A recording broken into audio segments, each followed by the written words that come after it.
The title of the message is The Sound of Love. The Sound of Love. And I'm going to read from John chapter 10, verse 27 to 28, and I'm going to read from the ESV. In fact, you know what? Let's start from 26. But you do not believe because you are not among my sheep. My sheep hear my voice, and I know them, and they follow me. I give them eternal life, and they will never perish, and no one will snatch them out of my hand. Verse 27 is the verse I want us to focus on today. My sheep hear my voice, and I know them, and they follow me. As I said earlier, the message of today's title is The Sound of Love. And when I was looking into this message, I thought to myself, Lord, yes, we know that we're your sheep, but how can I best convey this idea that the sheep hear your voice? And then naturally I went to YouTube, and I YouTubed sheep, actual sheep, and I was amazed at what I saw. So there's about 20 sheep, if not 50 sheep in this plot of grass. And you see some tourists, I don't know if they were tourists or they were visitors to the farm. I don't know who they were. So the farmer must have said to the kids, I think, call out to the sheep. So the kids started calling out, the adults were calling out. I don't know what you would call out to a sheep, but nevertheless, they were calling out to the sheep. One or two sheep just done this and carried on grazing. And I thought, okay, what's going to go on here? And then the farmer called out for the sheep, the shepherd. He made an unusual noise.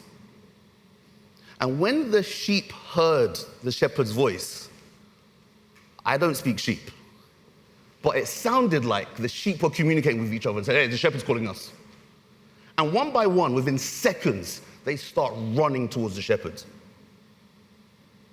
And I was amazed. And the people on the side were amazed.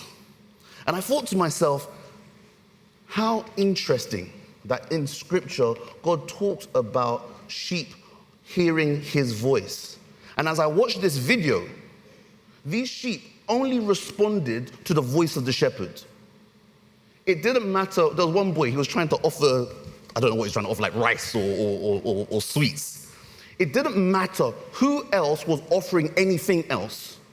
The sheep only were programmed to only respond to the voice of the shepherd.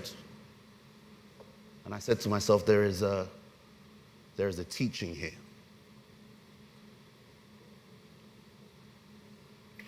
So, based on my mind and my background, I thought to myself, okay, Lord, what else can we talk about here? And is Alejandro here? Alejandro, could you come up and could you bring that speaker behind you as well, that black one, with your balloon? Now, I didn't want you guys to hear from me. I wanted you lot to hear from like a qualified sound engineer, right? Okay, so, Alejandro, I have a question for you. The question is this: sound, how does it work? Can you explain to us? All right, so sound is a very commonly known fact that sound is a particle. Okay. I mean, sound travels through particles, yeah? Pause. So, in the air, there's particles. Sound travels through particles. Okay, yeah. we're with you. So basically what happens is when a source releases energy, this energy gets, carried by these particles. Basically, it moves the particles of air. Okay, wow. So let's just stay in line with each other here. So when a source releases energy, it moves the particles. Yep? Yes, okay. That's correct. Because, air is a fluid. So, everything that is fluid, flows. Yes. So I have like an experiment that I want to perform. Please go for it. Just try. Hold the mic. Yeah, no problem. Right. So basically, what I'm going to do in here is I'm going to release the energy that's inside the balloon. So what you're going to hear is a pop. Yeah. What you heard was really the energy inside the balloon released onto the air. So it goes into your ears, and now you interpret it as sound. Thank you. Let's just clap for Alejandro. Thank you, Alejandro. So let's put the science to what I saw. The shepherd released energy from his mouth, a sound. The sound waves traveled to the ears of the sheep. And what's really interesting to describe what's inside our ears is in this speaker. If you can see, this speaker has what is called a diaphragm. So in everyone's ear, there is something similar to this. It's very small. It's obviously not this size, right? So when air or the energy, the vibrations hit this, it starts to vibrate. It takes signals from the vibration into your brain, and your brain will say, that's an A, that's a B, that's a C, that's a D. Everyone with me? Right. And as I was thinking of all of this, I said, Lord, where are you going with all of this? Just like some of you may be thinking, where's he going now? This is where I'm going. Sound, in order for you to hear sound, any sound, you have to make sure that this diaphragm in your ear is working. If it's malleable, if it's movable, then it's just waiting for energy or waves for it to vibrate. If it's stiff, irrespective of how powerful the waves are, it will not move. And if this doesn't move, you will not hear. And I thought to myself, Jesus talks about those who have ears to hear. And the ears that he's talking about aren't our physical ears. He's talking about the ears of the spirit, specifically the ears of the heart. So now when you look at your Bible and you ask yourself, wow, hardened heart, what is the problem with a hardened heart? A hardened heart, the problem with a hardened heart is that you will not be able to discern the voice of God. If the heart is moldable, malleable, movable, sensitive to the voice of God, you will hear. If it's hard, you won't. So straight away, okay, I want to say this. All those who are believers, who say, God doesn't speak to me, you might have a heart issue.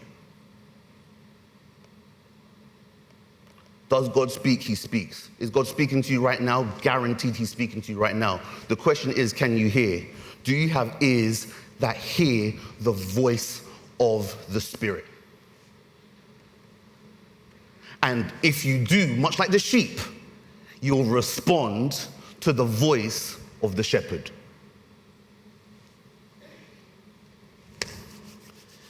Okay. Let me give you an illustration. Let's talk about the significance of the words, right? So we now know that our hearts play a big role in this. We're not talking about our physical heart, we're talking about our spiritual heart. Our spirit plays a big role in perceiving the voice of God. I need everyone to take their mobile phones out. Those who are watching at home, I would like you to take your mobile phone out. If you're watching on your mobile phone, get a pen and paper. Everyone has to do this within 5 seconds. Quick. Now, with your mobile phone, I want you to write the following, right? Today is the 12th of September, 2021. My name is, and whatever your name is, write your name. I get people young and old ask me, don't write this, don't write that bit. At the end of where you write your name, put a full stop there. I have people young and old ask me, Andrew, why do you believe in the word of God? And I say to them, 2 Timothy 3:16, all scripture is God-breathed, or all scripture is inspired by God. So here's my question to everyone right now based on what we've just done. Who wrote on your phone what you wrote? Did I write it or did you write it? Shout out, don't worry, it's 2:30 service, we make noise now. Right? Who wrote it on your phone? Those at home, who wrote it on the paper? Who was it? Was it you or me? You guys did, right? Right. Point one, we have confirmed that you wrote that message on your phone, right?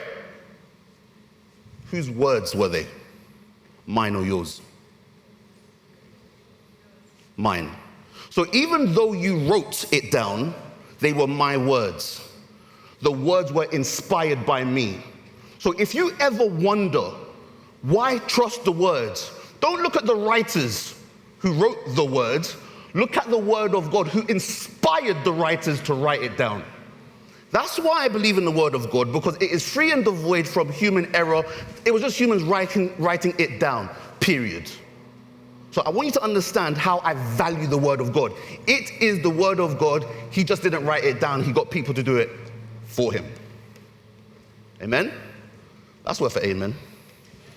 Amen. Okay, let's keep it moving. So just for the sake of this, I want everyone to just be encouraged by the significance of the word. The word has so many benefits, it is unreal. And because of the time, I can't go through all of them. But I will go through these stuff, and feel free to write it down if you can write down fast enough. The word of God is the source of faith. Romans 10:17. It is the source of salvation. 2 Timothy 3:15, you may have to watch this video again. It is the source of truth. It is the source of freedom. It is the source of growth. It is the source of victory over temptation. It is the source of happiness and blessedness. It is the source of purity and holiness. I could go on. There's so many. But one of the things I do want to touch on is this. It is the source of spiritual food. Matthew 4:4 says this. It said that man shall not live on bread alone, but on every word that comes out of the mouth of God. So let's put this together. The fact that we are living and operating right now, God says a human cannot live fully by bread alone. In order for a human to live fully, requires the human to digest, to receive the word that comes out of God's mouth. Now the Greek word here is called rhema.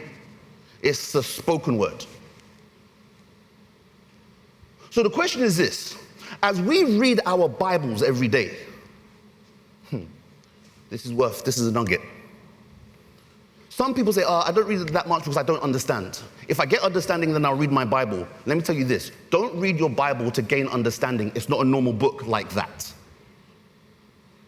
If you want, read your Bible until you hear him speak. I'll say that again. Read your Bible until you hear him speak. If you haven't heard his voice, keep reading. If you're still struggling with the issue that's plaguing your mind, keep praising. If you're struggling with doubts, fears from whoever, whatever, keep giving thanks according to his words. Keep singing. Whatever you do, keep your mind, your focus, your attention on the word of God. That's so important. The moment you disconnect, the moment you disengage at least your mind, your focus from the word, then the heart, it just closes back up. Or it gets hard again, if you want to say it like that. So, one of the necessities of perceiving the voice of God is reading the word.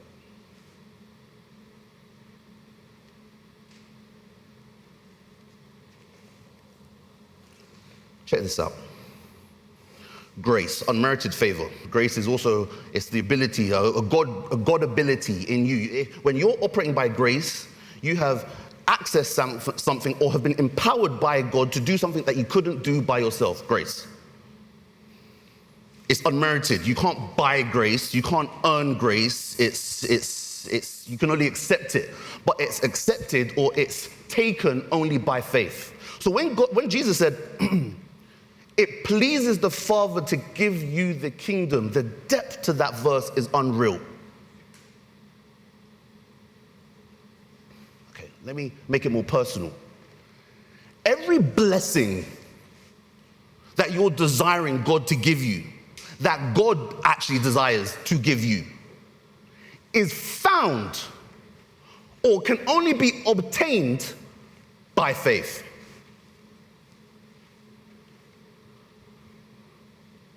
So next time you open up your Bible and you're thinking to yourself, I don't know, I'm getting bored. Don't let your boredom stop you. I don't understand. Don't let lack of understanding stop you. What's going on tomorrow is affecting me. Don't allow that to stop you. You have to understand that all your blessings can only be released or received by you by faith, and faith comes through the word. So that means we need to stop complaining to God. We need to stop complaining that, there's not enough grace in my life. If you're not accessing enough grace in your life, then there's the answer. You're not accessing enough grace in your life. Does God desire and does it please him to give you all that he has for you? Yes. In fact, Hebrews 11:6 even says, only faith pleases him.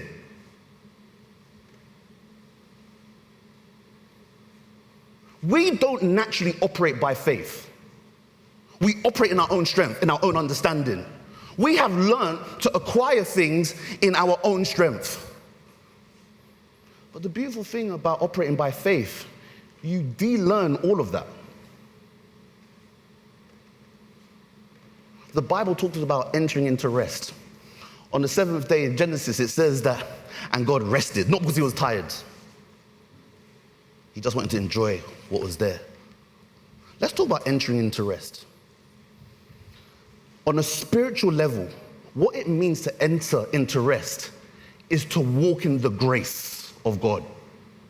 You can only walk in the grace of God by faith.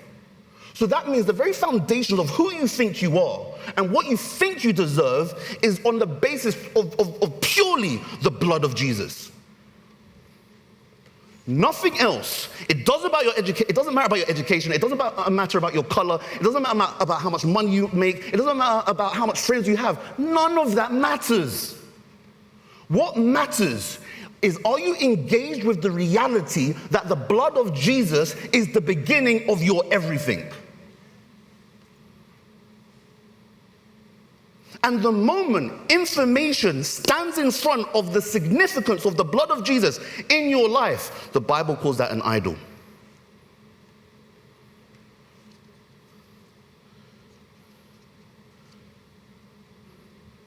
An idol. So here's the question. How many idols in our life right now? It's something worth thinking about. What am I, knowingly or unknowingly, accepting in my life ahead of God, which is blocking so many blessings God wants me to have? What makes us think that we can operate with such a selfish mentality? What makes us think we can operate with so much unforgiveness, so much bitterness, and still think that we can walk in the grace of God? Do you know the unforgiveness, the bitterness is the very reason why you can't walk in the grace of God? Not because he doesn't want you to.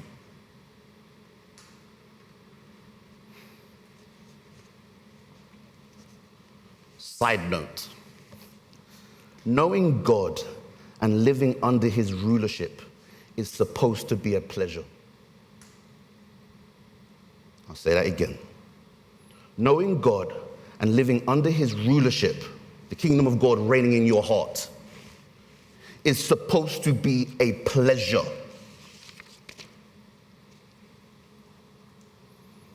And the interesting thing, the Bible says that we were created for his good pleasure. So many people say to me, Andrew, God's thoughts are his thoughts. They're not our thoughts. And they're reading from the Old Testament without a New Testament perspective. The reality is, yes, God has thoughts that are far higher than normal human thoughts, but guess what? In Christ, you've been given the mind of Christ. So the thoughts he has, you're supposed to know. So why do we accept confusion in our life? Why do we accept such lack of clarity in our life when the Bible says that shouldn't be our experience? And then we continue and we complain. And we come to church with this idea of, well, you know what? At least I'm here.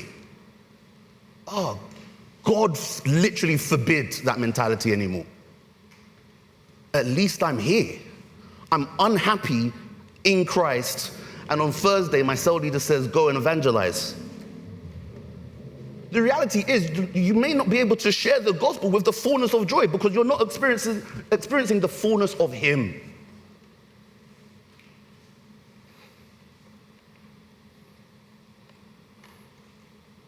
Our heart is not responding. Our heart is not resonating with the voice of God. It's hard. We've allowed the issues of life to stop us from perceiving, from walking in righteousness. Not our own righteousness, but the righteousness that God has given us. You know what's really interesting about the word righteousness? It's not just right standing. It's the ability to do right as God does. So that means to live rightly requires the Spirit of God to be living fully in you. But if your heart isn't in a state of being sensitive, it can't respond, it cannot receive, it cannot resonate the vibrations that are being released from the Word of God with the destination of changing your life.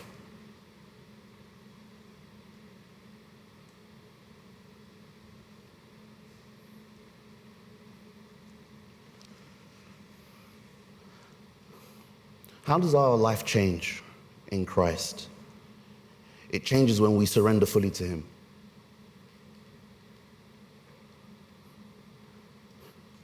When we allow, you see, the Bible talks about, abiding in the vine. Abiding in the vine is another way of God saying, stay connected. You're hearing, keep hearing. You're perceiving my voice, keep perceiving my voice. If you perceive my voice, you'll be empowered by my voice. If you're empowered by my voice, you'll be led by my voice. If you're led by my voice, it is proof that my spirit has filled you. If my spirit has filled you, you are known as a son of God. Bible.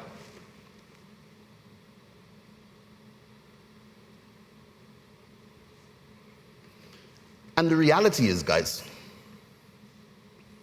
when we're not, you see, people feel, it's that mentality. We feel that we have to work hard. I have to try my best to be a nice person. I have to try my best to keep the commandments. Listen, if that's your mentality, you're operating with a religious mindset. It's got nothing to do about you trying harder. Remember before you came to Christ, you used to try harder. Look where that took us. So God says, you know what, guys? It's time to enter into your rest so I can take over. You don't need to work anymore, but do all you can to ensure that I'm working in you. And when that happens, you're responding to the voice of God.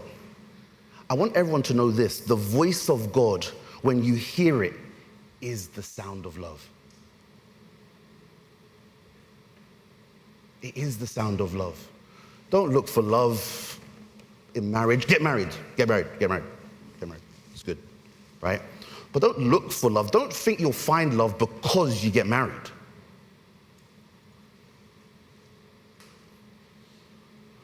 Don't be angry with your dad because your dad didn't show you the love that he should have showed you.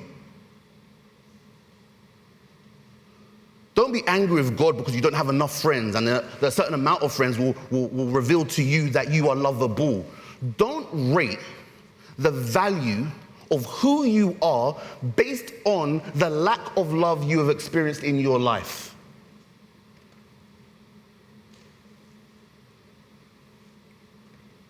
But when you change how you think, you start to renew your mind, you start to realize your value cannot be defined based on good or bad experiences, but your value is defined by John 3:16. For God so loved the world, I might as well say this, for God so loved you, everyone at home. He loved you so much, he wanted to take you out of that flawed way of thinking where you've been affected by sins you've done, sin done against you. And he says, when although sin is great, grace abounds. So that means this: everything that we've gone through is overcomable by the blood of the Lamb. The question is your heart sensitive enough? Is your heart resonating that voice?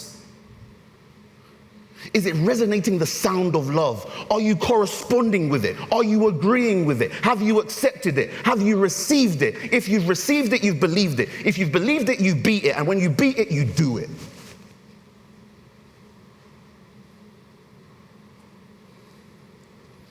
So many churches tell you, you have to do this, you have to do that, you have to do this.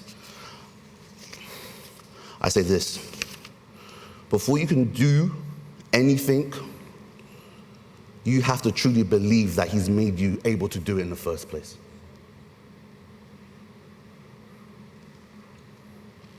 Your identity in Christ is the foundations of how you operate in life.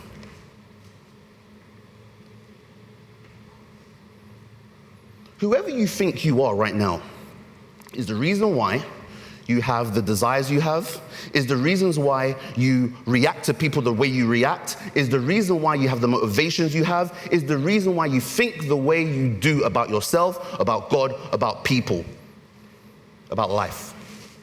All from identity. And guess what? Irrespective of how well you've done, irrespective of how good you look, it doesn't matter. Because you can't base how you think about yourself based on what you look like. But the foundations that you are supposed to base what you think about yourself is based on the Word of God. So here's some counseling. You're not in a good mood today? Read your Bible.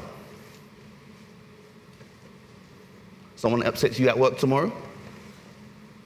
Guess what I'm going to say? Read the Bible. You're unsure about what's happening next month? Read your Bible.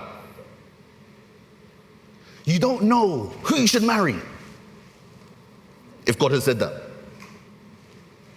Read your Bible. Read your Bible. Don't just get happy with singing. There's some amazing worship music all around the world. But don't be that Christian who just sings. You have to engage with the Word. You have to be defiant about this. You have to truly believe that without me purposefully, intentionally engaging, I can't walk in the reality of truth.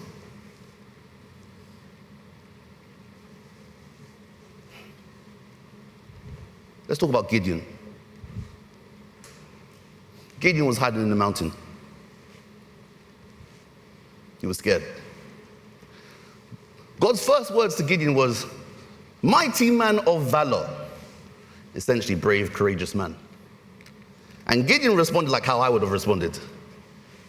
Okay, Andrew, translation. You talking to me? How are you talking to me? Can you not see where I am? I'm hiding. How can you call me what I am not functioning as? And that's what faith is all about. It's not about believing who you are based on what you're doing. It's believing what God says about you. And from that place, it changes what you do.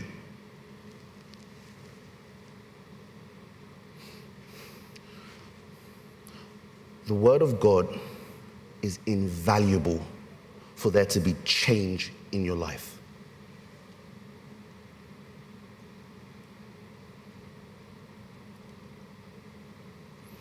The Word of God is full of wisdom. Okay, I'll try and do this quick. I like this bit. There are 3 types of wisdom. This is worth writing down. Sophia, sunesis, phronesis. Sophia, sunesis, phronesis. James talks about anyone, I love this one, anyone who wants wisdom, just ask for it. Right? Everyone knows that verse. The word wisdom that is used in that particular word for wisdom is Sophia. So what does Sophia mean? Sophia is the wisdom of God. It is insight into the true reality of things, or it is theoretical wisdom. Yeah, it's theoretical wisdom. It's insight into the reality of things. So when in Luke 2, when Jesus was young, and the Bible says that Jesus grew in wisdom and stature, it was talking about Sophia. Jesus grew in greater insight. How? Because he was in the Word. And I know that really plays with people's minds, right? Jesus, but that's not fair. Jesus was God. You have to understand that Jesus, yes, he was God, but Philippians talks about he didn't function from the place of being God. He was fully man, even though he was God essentially. Meaning he had to go through the whole human experience of reading your Bible. And as he engaged his mind, yes, okay, so humans are like this, righteousness says this. He could speak it, he could share it. He grew in wisdom, in Sophia, divine insight. He was able to teach at a young age. Synesis is one's ability to understand concepts and their relationships with each other. So let's say it like this. The Word of God, when you open up Scripture, the Word of God, what you read is Sophia. Synesis only happens, the ability to understand only happens when you are in fellowship with the Holy Spirit. We've gone deep. When you're in fellowship with the Holy Spirit, it positions you to receive understanding and rhema. When you receive divine revelation, it's empowering. Because you've received it, it is proof that your heart is resonating, it's malleable, you're perceiving the presence of God. You're starting to realize with greater understanding who you are in Him. You can't educate your mind intellectually to operate from that place. This is a heart reality.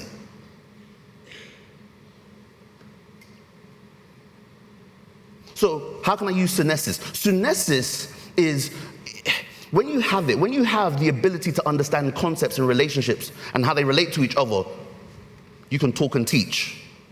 It's of the Lord. So at the moment, you could say right now, I am functioning with synesis. The highest level is actually what we're all desiring. The highest level is phronesis. And phronesis is practical wisdom. It's a force that makes you do and say the right thing.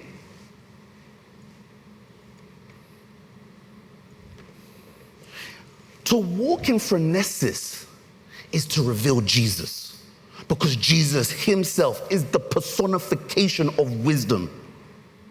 So when you're walking in phronesis, in divine wisdom, it's no longer I that lives, but it's Christ that lives in me. So you have, via the power of God at work in you, you have the ability to walk in wisdom at all times in your life. 6 words. How bad do you want it?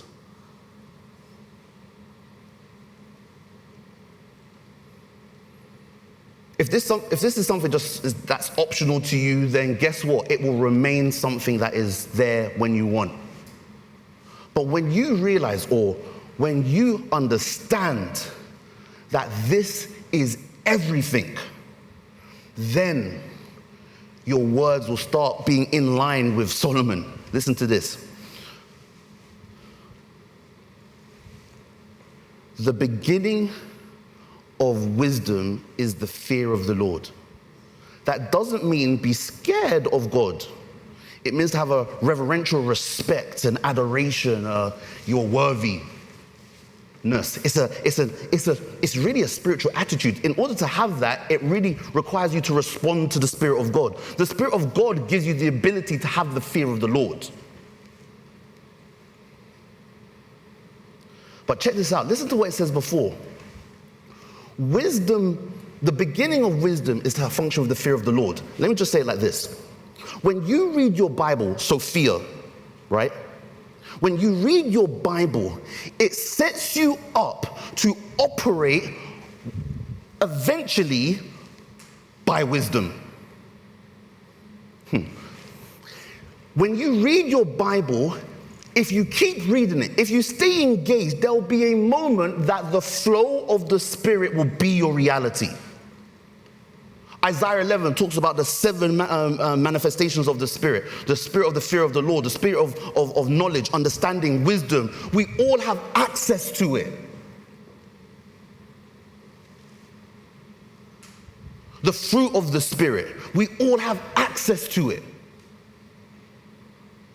What is the proof of the fruit of the Spirit and the 7 spirits of God operating in our life? What is its significance? When we are experiencing God in his fullness, guess what? That means you are walking in freedom in Christ.